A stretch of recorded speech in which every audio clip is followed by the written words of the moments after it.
authority, it's for a purpose. Upon examining the circumstances under which God grants authority in the Bible, there are three fundamental functions for which it is bestowed upon man by God. When you take a look at the overall, and there may be more than this, but as I studied, there's three that stood out to me, three fundamental purposes, and these are in your notes. To care for what God creates, to propagate what God initiates, and to illuminate what the devil obfuscates. They're the three basic functions that God gives authority for. These are the reasons that God grants man authority. Can we get those in definition? Release of terms? I think the definitions are within they're on there. some of the definitions of the terminology are within your notes too, and I will explain more of it as I start to open it up. But the first one, to care for what God creates. Listed a few scriptures that I'm going to read off just as a matter of reference, so that way we can establish the dialogue. Caring for what God creates, you can go back to Genesis, and there's a couple of verses that I have there. 1:26. Then God said, "Let us make human beings in our image to be like us. They will reign over fish in the sea, birds in the sky, the livestock, all the wild animals on the earth, and the small animals that scurry along the ground." Genesis 2:15, the Lord placed man in the Garden of Eden to tend to it and watch over it. So God's plan for humanity, as detailed in the first chapter, are to reign over all creation. Chapter 1, let's make man, give him, in the King James Version, dominion, which is the power or right of governing or controlling. So man is given dominion. God creates man in his own image, creates everything, and says, I'm going to give man dominion over everything I've created. In the second chapter, there's a layer of context that's introduced to what that authority looks like. Man is given the responsibility of tending and watching over creation. So our idea of dominion, the authoritarian rule, which is a Western culture idea, what God is different than what God exemplifies in the way that the narrative is created in Genesis. He says, I'm going to give man dominion, and in giving him dominion, I'm giving him authority over creation, so that way he can tend to it and watch over it.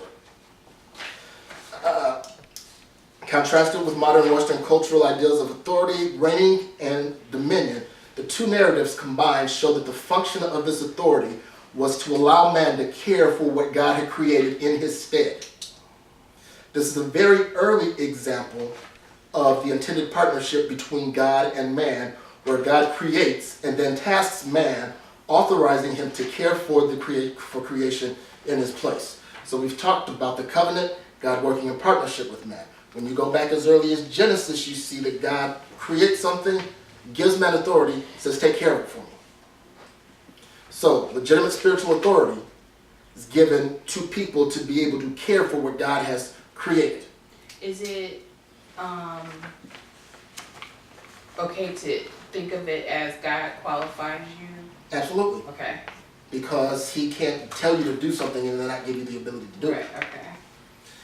Consider God's chosen king for Israel in the Old Testament, David, King David. In spite of all the mistakes that he made, God continually refers to him as a man after his own heart. And what that means there's a lot of different things that are wrapped up in that statement, a man after God's own heart. But for what we're looking at, what we're talking about, one of the things that it means is he was the king of God's choosing, who had the characteristics about him that God wanted if he was going to pick a king. A man after the heart of God who had a mentality and a disposition similar to what God had in taking care of his people.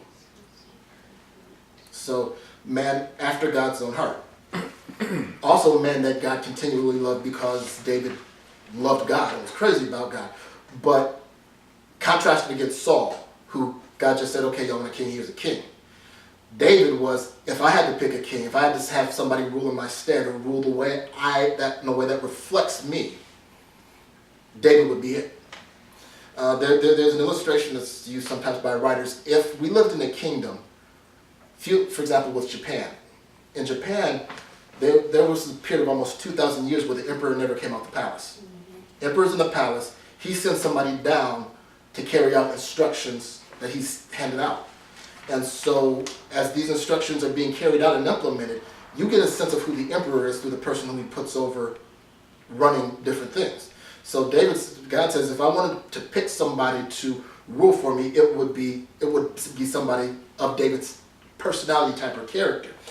While this characterization takes various meanings, one of the most important is that David was the type of personality that God desired. David was a caretaker by previous profession. Before he was a king, he was a shepherd. That's what he knew. That's what he spent his time doing, taking care of somebody else's stuff. And a warrior as necessary. When he had to fight to protect, he fought to protect. So the authority of Christ, God, if he had to pick somebody, he wants somebody who is a caretaker and a protector, not a ruler as we understand them, not an authoritarian, but somebody who's going to take care of and protect his people, his creation. And David had a lifetime of experience in the field taking care of sheep and dealing with and protecting other people's stuff, and was very good at it. So, like this one person that came in mind, if they may know how to rule,